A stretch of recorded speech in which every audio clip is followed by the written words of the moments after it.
As I mentioned, we have a special guest here through Illinois Family Institute, and our speaker tonight is an Iranian-American human rights activist, and she has founded an organization called Live Up to Freedom, and I think that's a great title because we live in freedom, and sometimes I think we take that freedom for granted until we lose it, and then we realize what we had.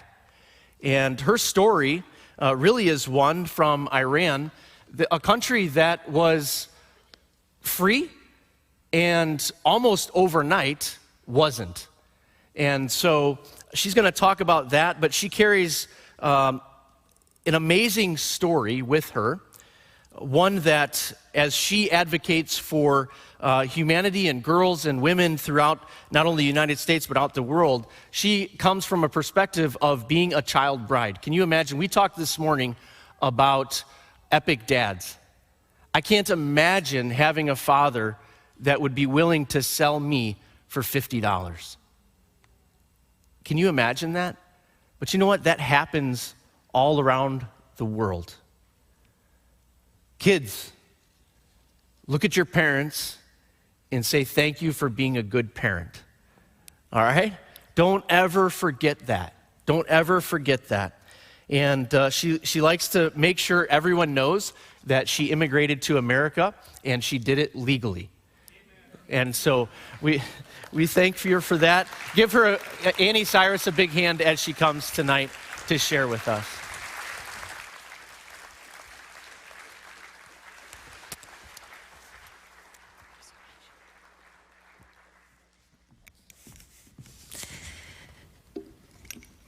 Good afternoon. Sorry, I have a habit. Let me try that again. Good afternoon. There you go. Thank you so much for being here. And yes, I was born and raised in Islamic Republic of Iran. It is very important to say Islamic Republic of Iran because, as it was mentioned, 2,700 years ago, my motherland was known as Persia, under kingdom of Cyrus the Great. Then it was invaded by Muslims, and then it shrunk into Iran, and then it was taken back by people of Iran, and then it was invaded again in 1979. But before 1979, Iran was known as mini America in the Middle East for a few reasons. Number one, fashion was American fashion. So if you look at pictures from 1960s and early 70s, women are wearing dresses, makeup, sometimes shorter skirts. They would go to school, they had education. And then also it was known as mini America in Middle East because we had the exact copy of American Constitution minus the Second Amendment. That played a huge role. Why? When the revolution started in Iran, now originally revolution started with a bunch of Iranians who were sick and tired of being oppressed. Does it sound familiar? Then they grew into, we want better life. We want free housing. We want free school. We want free stuff. While they were doing that, Ayatollah Khomeini came along and said, here's the thing. If you overthrow the Shah, which is the king, and let me take over power, I'll give you free everything. And you get to keep your doctors.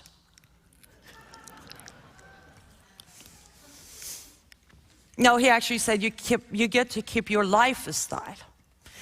So the youngsters and the students, college students were like, sure thing, come on. You tell us what to do. So a revolution took place. It took serious. Ayatollah Khomeini invaded my motherland. Just so you know, side note, to this day, Shah of Iran, King of Iran, Reza Pahlavi, has not been decrowned. However, United Nations feels comfortable letting the Islamic regime rule my motherland, just like they are okay with Taliban taking over Afghanistan. So he came to power. He was in exile in France. They flew him back to Iran, and he gave his very first public speech as the leader of Iran. In that speech, he referred to my motherland as the leader of Islamic Republic of Iran. Let the plan begin. We will take down the great Satan, America, and we will wipe Israel off the map. This was 43 years ago. Within 90 days, he changed the constitution into 100% Sharia-obeying constitution. Quick question, how many of you in this room have read the Quran or parts of the Quran? Don't be shy. Okay, how many of you have read Sharia, aka Islamic laws? Wonderful. Sharia means Islamic law. By the way, don't ever say Sharia law because you're saying Islamic law. No, it's not that important, but just saying. I think actually it is important. As it is, they are taking over our constitution, so we shouldn't give them double law access. He changed the entire country's constitution, which was, as I said, was the American constitution, into Sharia. He has started saying hijab is mandatory in the country. Any woman who wouldn't follow the code of hijab, now what is that code? You cover everything except your face from ear to ear, forehead to chin, and your hands from top of your fingernail to your wrist. Rest needs to be covered. And you don't get to have makeup on at all. And you don't get to have nail polish on either. So any woman who decided not to obey faced consequences and punishment. Some of the punishments were, for example, if you wore your hijab to where it was here, the morality police or Sharia police would pull your hijab, pull it down to your forehead, and pin it in. If you weren't covering your leg or wearing, long enough of a pants, they would grab you and shove your leg into a bag of live cockroaches. If you had makeup on, they would remove it with a cloth that had acid on it. You can imagine how long it takes until everybody's like, okay, fine, I wear the proper hijab. And they did. So within 90 days, anyhow, the beautiful country that had all the freedoms you could ask for, except Second Amendment, became what you see today of Islamic Republic of Iran. And lucky me, I was born after 79. I was born in 1983. So I was born into Islamic version of my motherland, and automatically the moment I was born, they stamped my birth certificate a Muslim. Yes, under Sharia, every person, every baby who's born is automatically a Muslim. Well, technically under Islam, all humans were born Mohammedan, and then you turned your back to Islam and became Christians. Oh no, that's really the law. I will get to that in a minute. Being born a Muslim girl in an Islamic country, I went through some people say bad experiences, but I would say pretty rough childhood. By the time I turned 9, by country's law, I was announced a full adult woman. And I was responsible for my actions, and I would face consequences. The reason, by the way, I wasn't the only one. Every girl at age 9 in Islamic countries is considered an adult woman. Reason for that is the Prophet of Islam, Muhammad, had 11 wives. The 11th one was his favorite, named Aisha, who was 6 years old when he married her, and she was 9 years old when he consummated the marriage. So therefore, after that, every 9-year-old girl under Islam is an adult woman.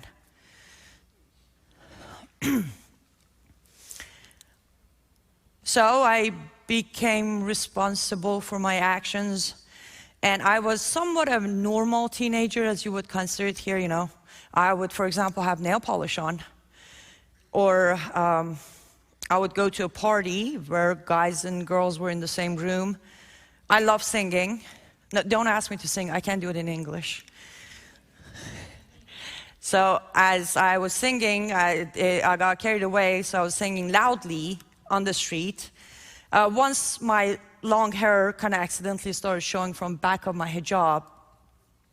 And for every single one of the things I just told you, I was arrested, I was put in detention center or prison, and for some of the crimes such as the party with boys and girls in the same room, I was lashed 25 times. Okay, I was sentenced to 75, but they allowed me to buy 50 and only serve 25.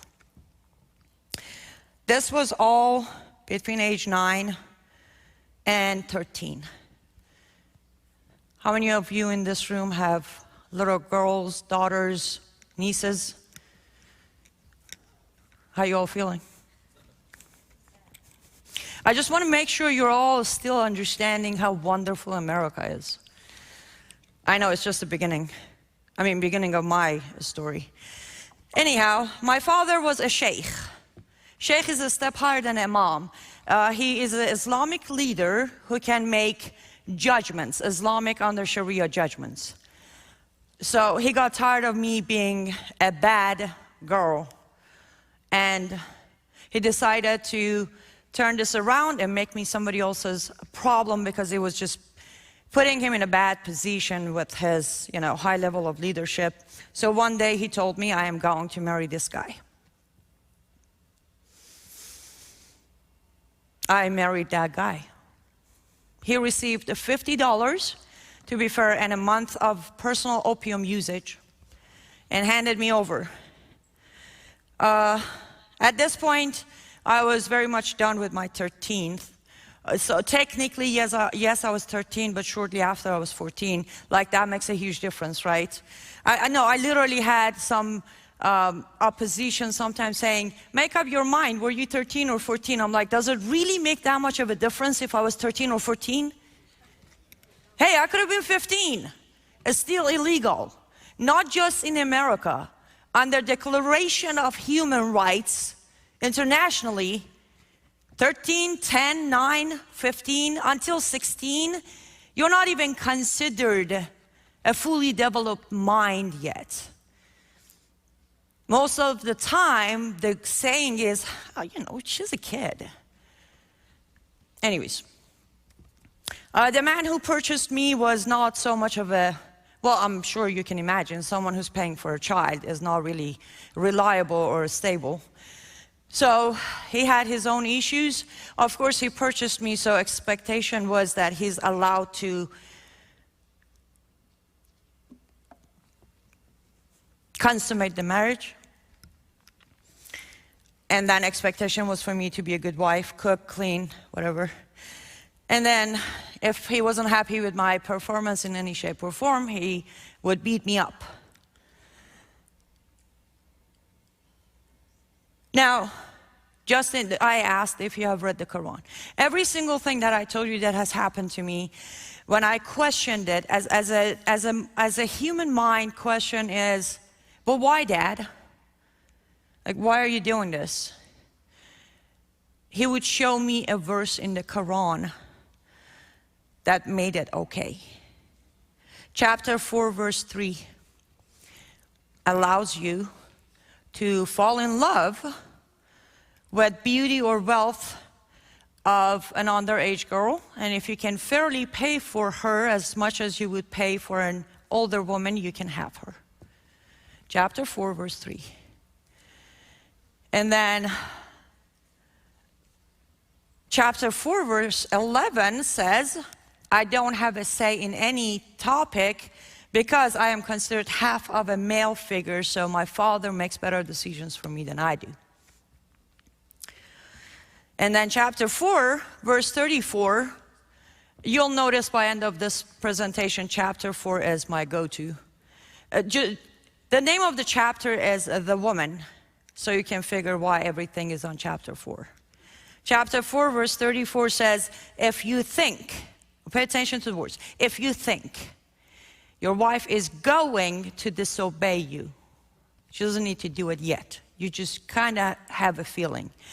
Warn her first, then separate your bed, then beat her until she comes back to obeying you. On a hadith, it has been translated that you have the right to kill your wife while beating her because she did not come back to obey you. And that is how a lot of Muslim men get away with honor killing. Because a woman who does not obey her husband is dishonoring the husband. I went to a court one day after he beat me up, and I tried to get myself a divorce. And the judge basically told me, maybe you should obey your husband, using chapter 4, verse 34, and told me to go home and make him happy. At that point, rest in peace, my wonderful, beautiful, and wise grandmother decided this is it. I'm not letting this happen. If they can't save her, I'll do it. So, this is where it gets exciting. You can smile now. She hired a group of a smuggler to smuggle me out of the country and take me to Turkey. Now, it's one sentence when I tell you, but it actually took 4 nights and 3 days from the moment they got me until the moment they dropped me in front of United Nations building in a small town in Turkey called Van. However, it's spelled V-A-N, but in Turkey they call it Van. So, she told me, you're gonna go. You're gonna go and you're gonna not look back. Her explanation was, we know what's here, but if you go, there is a chance. There is a possibility that you might get something better. She was very right. But later on, as I grew up, I came to realize, wow, how do you hand your grandchild to a stranger you don't even know and trust them to get her somewhere safer, and then from there somewhere even more safe? How desperate do you have to be to do that? Because you know under the constitution of the land you live life, she's destined to die. Now, I agree. If I was a type who would obey, I wouldn't. I wouldn't even get beat up probably. But then I guess I was born with it. I mean, I was born with not obeying evil. That's what I meant by that. I made it to Turkey, went to the United Nations, and told them who I am, what has happened, and they didn't know what to do with my case because I was unique, underage girl with no guardian. So they accepted my application, but they couldn't do anything with it until I would at least turn 16. And after that, well, I think you already know, they accepted my application. I was approved, got my asylum. And then I went to my lawyer because I had to pick a country. You get 3 options as your final destination. I looked at her and I asked her, do you know where or which country is the freest you can ever imagine? She said, from what I hear, America. I said, okay, America, America, America.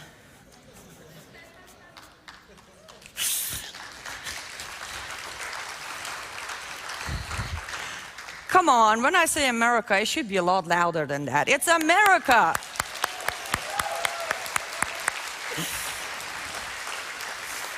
Thank you. So she did warn me. She said, if America does not accept you, since you used all 3 options, you're done. There is no second chance. And I looked and said, oh, they will. And I'm going to be honest with you. At that moment, as I was sitting in that room, and I'm sure you can kind of sort of at least try to imagine. It's such a limbo and an unknown. You have no idea what you're doing. You don't know what's happening tomorrow. But you have that little bit of I'm out of there. Immediate danger is over, right? And then you have the promise that, your grandma said, don't look back. So I was too afraid of her to look back. But I had this feeling. I had no imagination of America. I had no idea how it looks like. Honestly, at that point, I didn't even know how big or small it is. I knew how the flag looks like, because sadly I grew up in a country where every corner of every street they were burning the American flag, or it's painted on the ground so you walk on it. So I knew how the flag looked like, but that was all I had. But I had this feeling that this America will be where I'm gonna go. Why, I don't know. Years later, of course, now I know why. And yes, I got interviewed with the embassy. However, it was canceled because September 11 happened. Embassies were shut down. And then when they reopened, I was the second batch of Middle Eastern refugees to come into the United States of America after September 11. And when I arrived, it's the difference between mentality and a survivor versus an imposter. When I arrived, I went through 4.5 hours of screening at Miami Airport. Fingerprint, palm print, footprint, eye scan, the laser scanning my eye, paperwork, handwriting. Like, they made sure I am the same person the United Nations has accepted as this Annie Cyrus. Well, it wasn't Annie Cyrus. Annie Cyrus is my real legal name. That's a question. I came to America, and I came to America with a promise. From my United Nations lawyer to the ambassador who interviewed me twice. The promise I had when I walked off the plane in Miami was freedom. You are free to be who you want to be. You are free to live a life you want to have. You are free to make choices. And I did for a while. And then I watched and I looked around and I looked around and I started noticing, wait, I notice a lot of Americans who don't practice their freedom. They don't even know half of the freedom they have. And then gradually, fast forward to as I'm standing here today, it's 19 years, 1 month, and 5 days since I have arrived in America. And I kept looking and I kept looking and I realized, wow, Americans are not aware of their God-given rights. And the portion they are aware of, they prefer not to practice, because if they do, then they are offending someone. So I don't know if you are aware of this part or not, but it's my favorite. I wanna give you a little tip. In our Constitution in America, under the First Amendment, I have the right to be offensive and you have the right to be offended.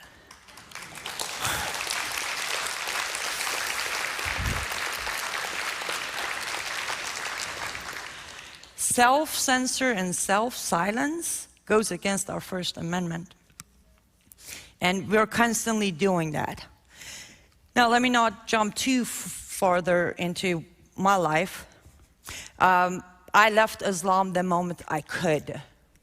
Okay, I announced that I have left Islam the moment I could. Sometimes, I guess there are exceptions. You just don't even accept it, but you just go with the flow because you kind of have to. And by the way, my first clue of knowing Islam is fake and Allah is fake was when at age 8, they told me I need to learn my prayer call to prayer in Arabic. And I was like, wait a minute, if he created me, why is he not bilingual? like seriously, he thinks his creation is smarter than him. I left Islam. I became an atheist.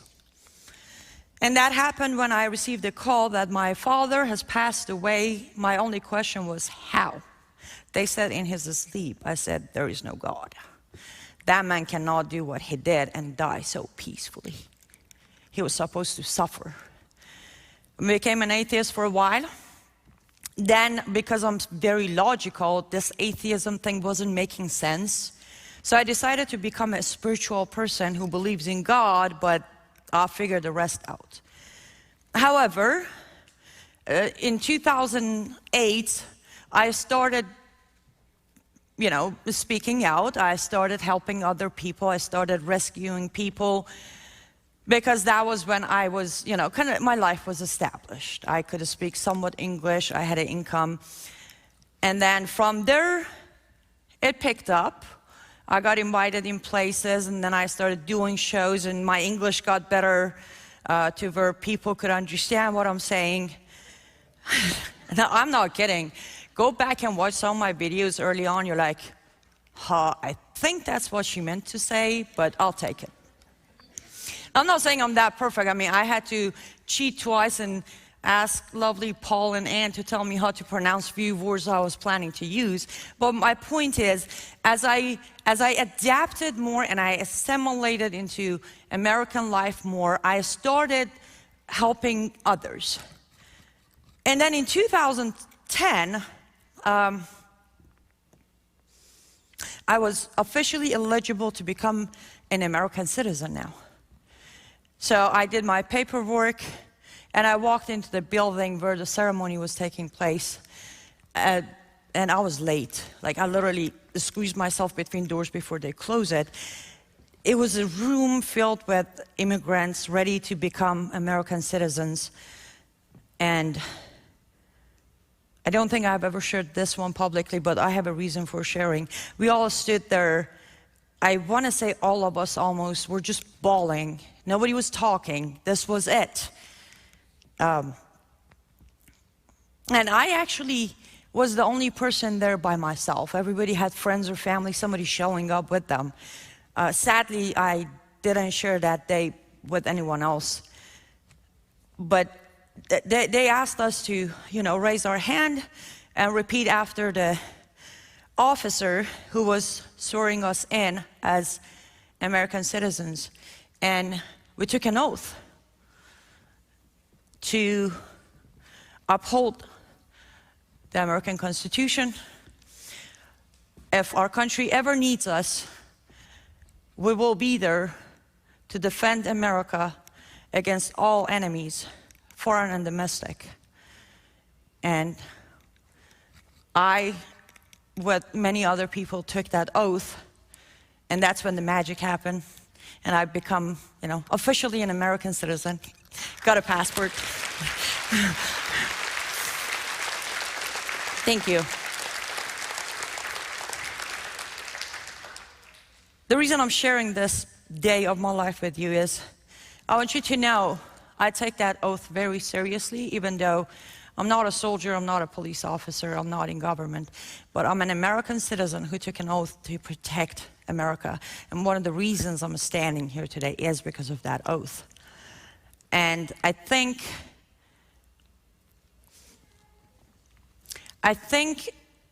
every American, by birth or naturalization, needs to stand in front of a mirror and take that oath. Because even though you might have been born here or somehow found your way to America, America is a very unique country. When I say unique, what do I mean? It is so uniquely free that everyone outside of America wants to come to America. Everyone inside of America wants to exit America. It is diverse, kind of out of control at this point, diverse, that no other country can match it. But most of all, it is the only country that is the youngest, but the most powerful. And that is why America is under attack by many. It's kind of like the genius kid at high school who's getting A's and getting, doctorate before anybody else even graduates. Nobody likes that kid. He's too much to keep up with.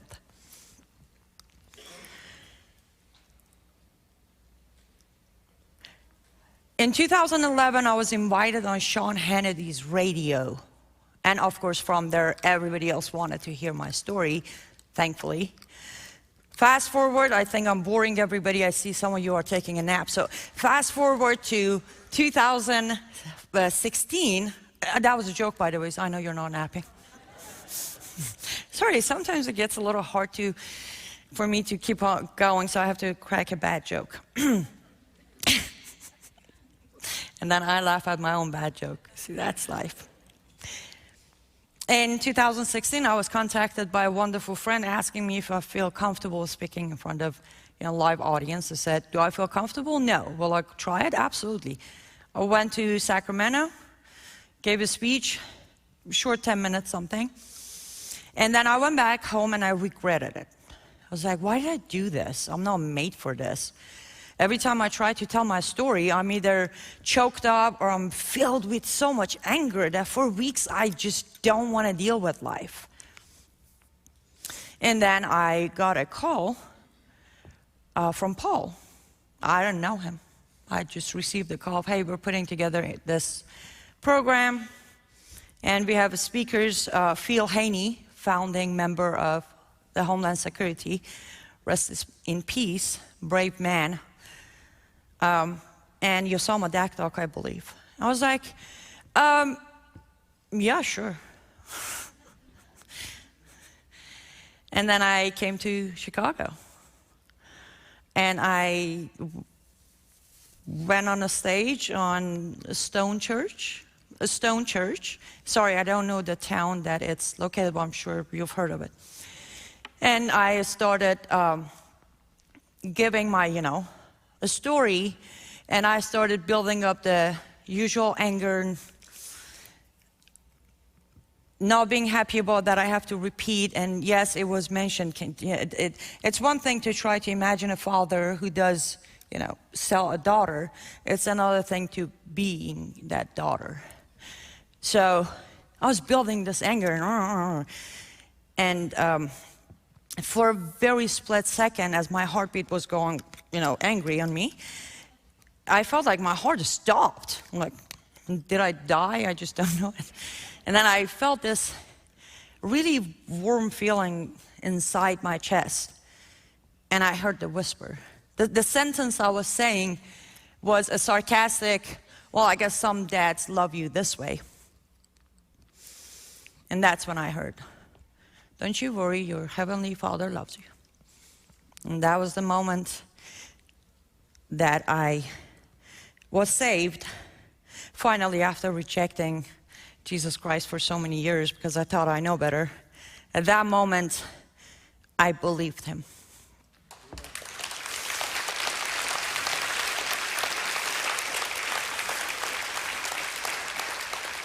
And I felt him, and I heard him.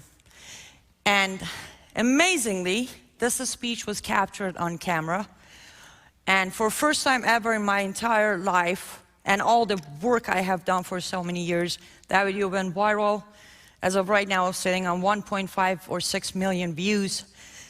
But even when you go back and watch that, you see the complete change in my body. From there, my message changed. My message changed to this. There's a cult out there that you know as Islam, that our government calls it a religion. There's a system of brainwash known as Sharia that is kind of sort of here in our country. The cult and the brainwash system are after one thing and one thing only, and that is global caliphate. By the way, hear me now, believe me later on, but do hear me, please. Islam has one method to further the Islamization, and that is fear. In Islam, every punishment somehow ends in kill them wherever you find them, stone them to death, slay them, cut their throat, fear. And then Sharia has one method of controlling people, and that is hate. I grew up with so much hate. I carried it with me for so many years. But those who know me close, I think they can tell you that for the last few years of my life, I have become this loving, caring person who goes out of her way to save someone from Iraq who just became a child bride a few weeks ago. We go get her out of the country and save her. But the hate inside me was so deep that it took me years to overcome and replace with love. That's Islam and Sharia for you. Now we are in a gorgeous church, and in no shape or form do I claim to know it all, or am I trying to preach, but I know this. I learned love from the day I was saved. I learned forgiveness and caring through Jesus Christ.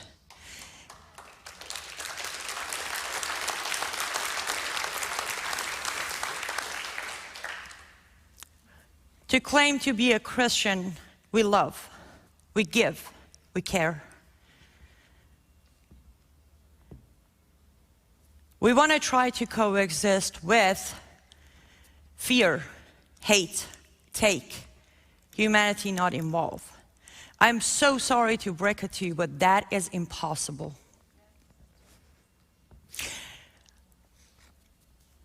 In Christianity, we are told to tell the truth and the truth only, regardless of consequences. Am I right?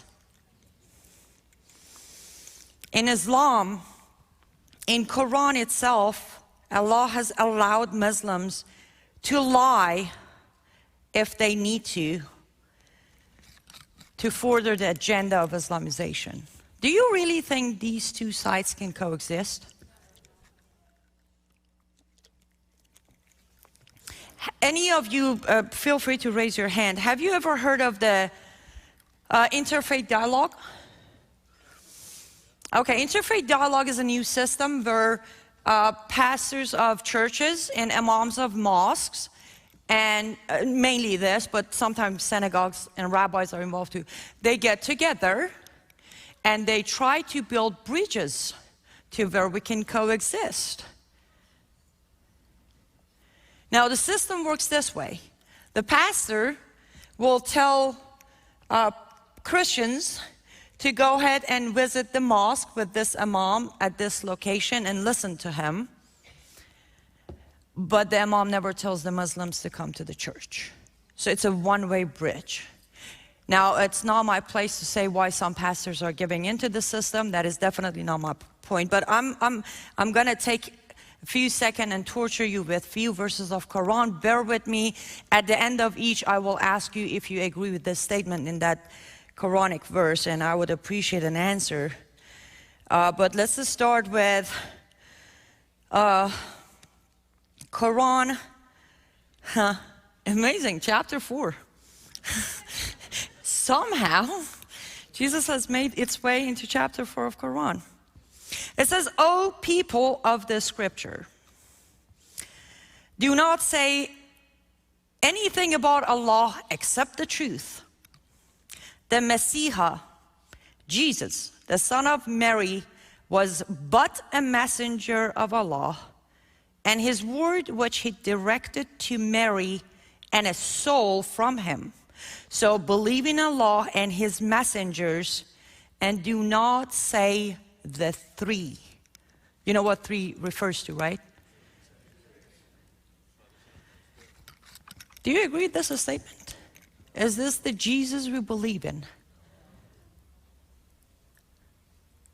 Then why are we going to try to accept Islam as a religion? I know this is supposed to be ending with you asking me questions, but I'm actually asking you.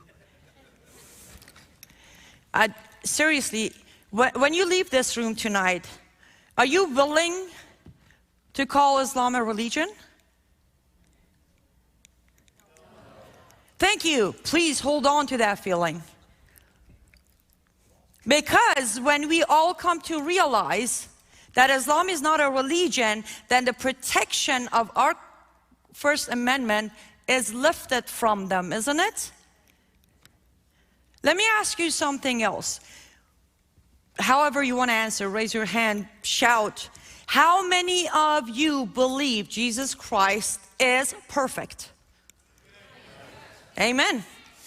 Then you want to tell me why in Quran Allah says, and we perfected the religion and sent you the Quran and perfect example of a man, Muhammad, my messenger. Why there's a need for perfection when Jesus Christ exists? I'll take this silent as you agree. We don't need a perfected religion. We do not need a perfect example of a man who's a pedophile, claims to be a prophet with absolutely no prophecy. Now, you heard my past. You heard my childhood. And I'm okay. I survived every day. I'm in America. I mean, come on, that's it. That's as good as it gets. Oh no, it gets better actually, sorry. I am in America as a free woman who has been saved by our Savior.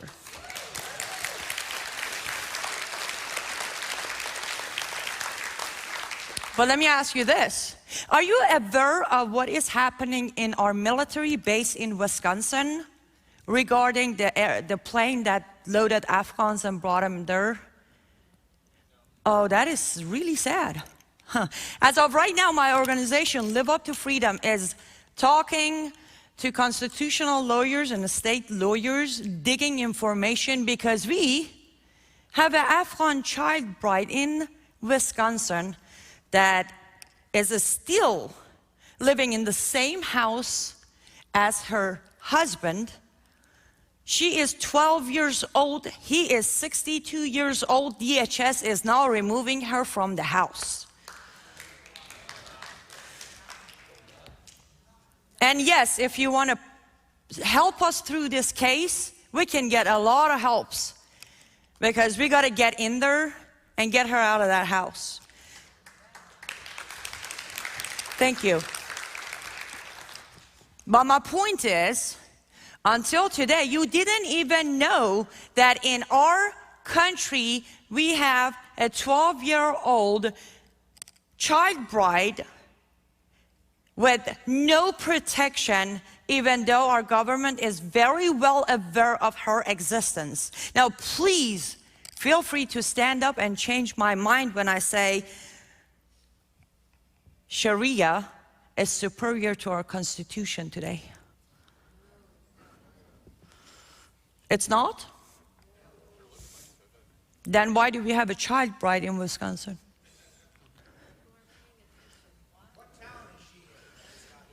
I will, if you would give me a second, I'll bring up the town as I look for that. It's basically the only military base we have in Wisconsin. So that's where the town is, but I am looking as I speak here. Yes, ladies and gentlemen, I had to break it to you. We have a problem of supremacy, and no, it's not white supremacy. It's Islamic supremacy in America. We have a clinic in Michigan performing female genital mutilation of child between ages of 6 and 8. And did you know the clinic is still open? That's where I come in. I come in to inform you that Islamic supremacy is taking place. They are already taking over our Constitution. They are already comfortable with letting Muslims get away with whatever is the cultural differences. Did you know, based on a report by our own government, every year in average 27 to 32 honor killings are taking place in America? Well, now you do. And again, as I said, you don't have to take my word for it. I have the credentials, but you can go look it up. All of this is literally, Google it. You'll find it. We got here for a few reasons. Number one, when they decided to remove God from our lives, we let them. I do apologize for being harsh, but we did. When they said, churches, close your doors because there is a pandemic, we closed our doors. When they said, we are pulling all references to Christianity from our schools, you didn't pull your children out of that school. When they said, we are going to make equal rights for people who wake up in the morning and cannot make up their mind to identify as a man or a woman, we said, yay, equal rights. We didn't stand up and say, you know what, I am not paying my taxes until you stop funding Planned Parenthood.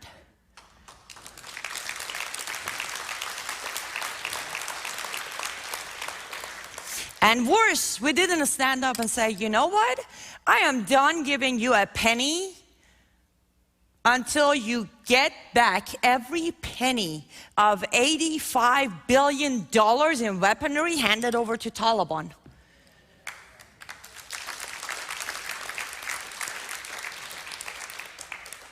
Sir, I did not forget about your question. I will find it as soon as I wrap up here.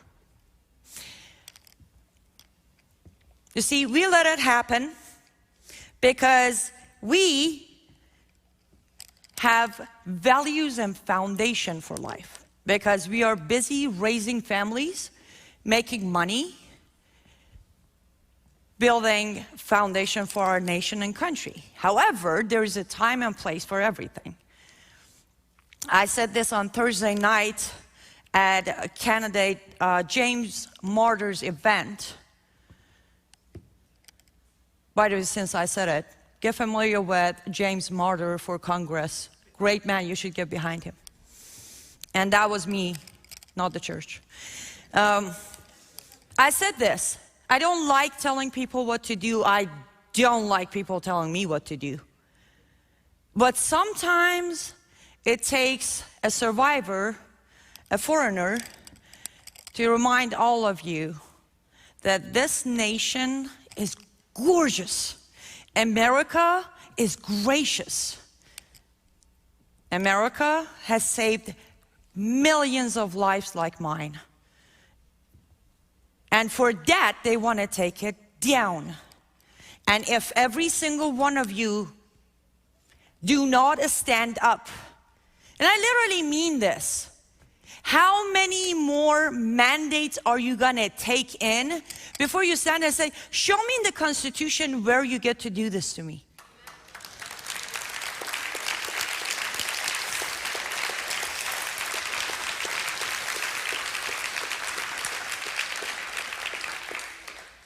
The next time, either Obama or Biden or Harris or I don't even know who's going to be next, when they make a comment such as, I got my cell phone and I got my pen, you will remind them that, sir, you might be the President of the United States of America, but guess what? You work for me.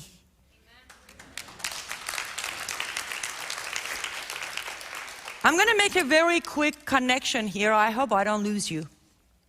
President Trump was elected. He came in. He started fighting. He put America first. He cared for us. We all went, yay. As he was approaching his next steps for re-election and Middle East situation, including the deal he did make with Taliban. I want to make sure that I am very well aware of the deal President Trump made with Taliban, but sometimes the deal isn't the problem. How you execute the deal is the problem. Suddenly, pandemic happened. And they said, what was it, 2 weeks to flatten the curve? And then it was what, 4 weeks? And then another month, another month. Hey, overnight, we got this vaccine that's going to solve all of our problem. And then you all go to sleep, you wake up, Biden won. By the way, it's not a good topic to joke about, but I can't help it. The election of 2020 strongly reminds me of Muhammad. Because if you read Muhammad's miracles, they all happened when everybody was asleep. Just like the miracle of Biden getting that many votes.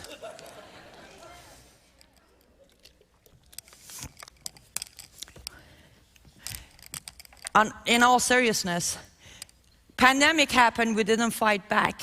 Lockdown happened, we didn't fight back. They hijacked our election, we didn't fight back. Can I ask you, when are you ready to fight back?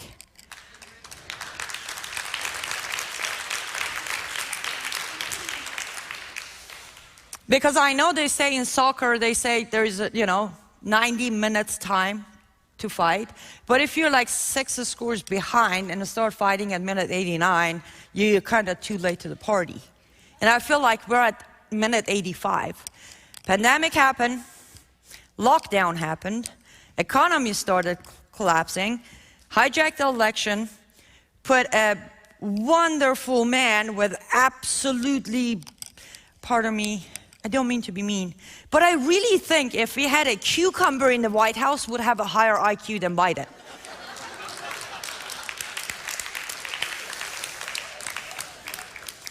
Then we suddenly decide to say, oh, by the way, even though we're very powerful, and there was a time when every country was so afraid of us, we're just going to run out of Afghanistan. You do what you need to do. Oh, and by the way, here is our latest technology and weaponry, if you want to replicate it just in case.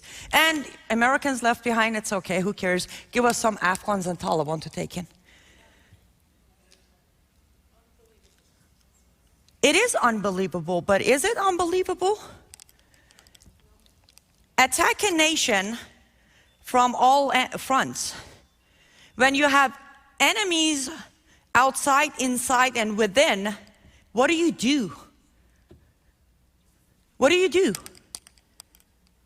Come on, somebody's gonna know the answer. What do? Say what? It's just one word. When your land, your nation, your country, your faith, your future, your children is attacked by enemies from outside, inside, and within, you fight. You fight.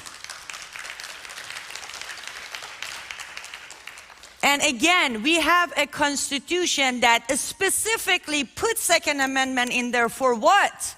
For today. We have the freedom to peacefully petition our government for today. Oh, there's nothing I can do.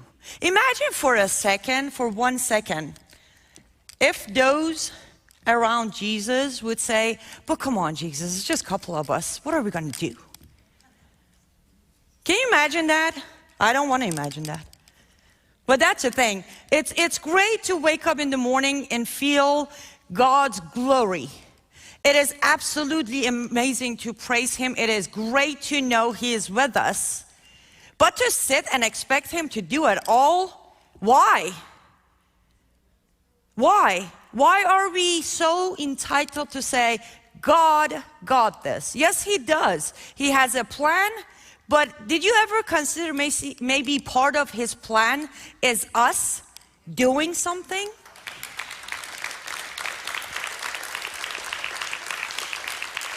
When I was going through the trauma of my childhood, I kept asking, why me? Why me? Why me? Well, today I can tell you I was part of His plan.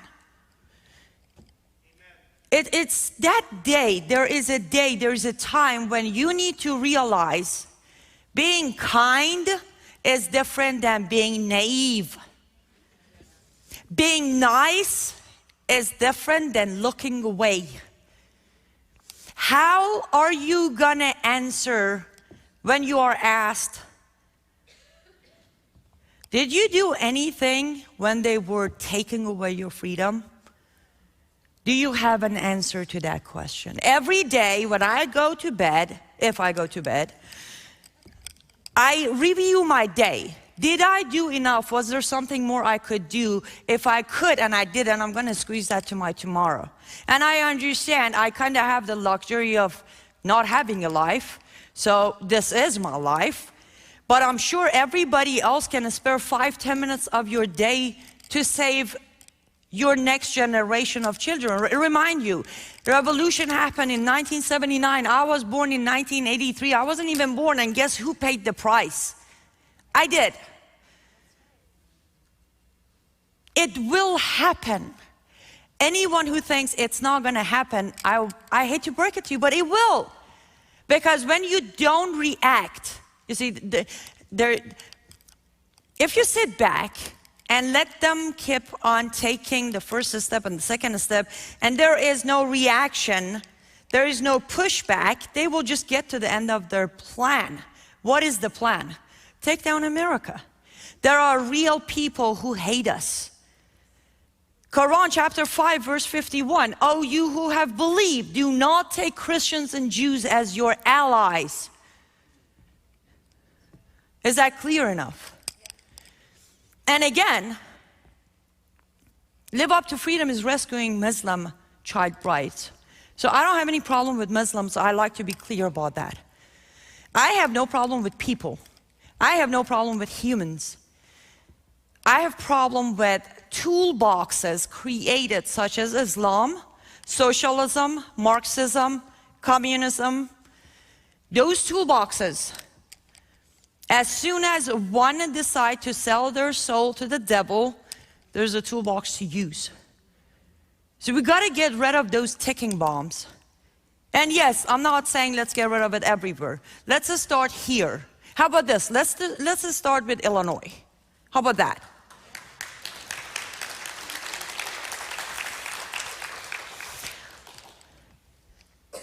Demand your representatives to represent you. Every day you do have 5 minutes to call your representative, don't you? Call them every day. Remind them, represent me. Representing me means you will stand up for our Constitution. You will say no to anything that goes against our Constitution. If you're going to put halal meat in our schools, I'm pulling my children out. If somebody is worried about halal lunch for their kids, they're more than welcome to pack their meal. No, I'm not kidding. In Michigan, every single school is forcefully feeding halal food to everyone. Every student in Michigan is force-fed halal meat. Why do I have a problem with halal meat? 5% of any sales of halal meat goes to support jihad. 5%. Can you imagine how much money they're making out of the schools in Michigan selling that halal meat? And again, what happened to our freedom? Why is it that you cannot possibly stand up and say, as a Christian, I have no interest for my child to learn about Muhammad? Especially when you're fancying him up to be this great guy. I don't want my kid to learn lies. I don't want my kid to be brainwashed. I want my kid to know America is beautiful and my kid should love America, not hate America.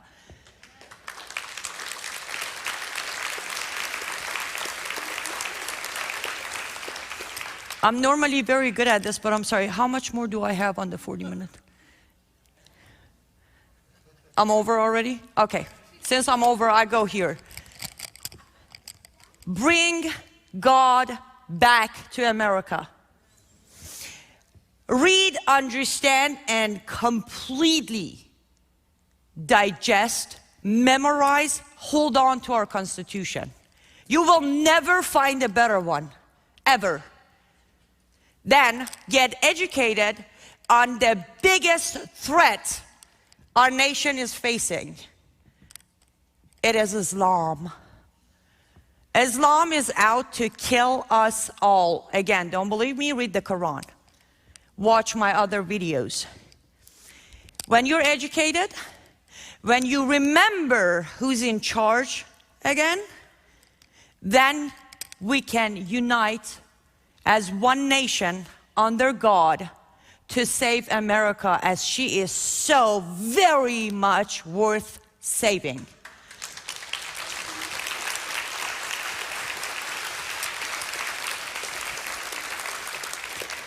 America is it. It's the last place. If we lose her, there is nowhere left to go. It's not a choice at this point, it's a duty. Again, I'm not trying to say I'm the best out of everyone, but I do know this.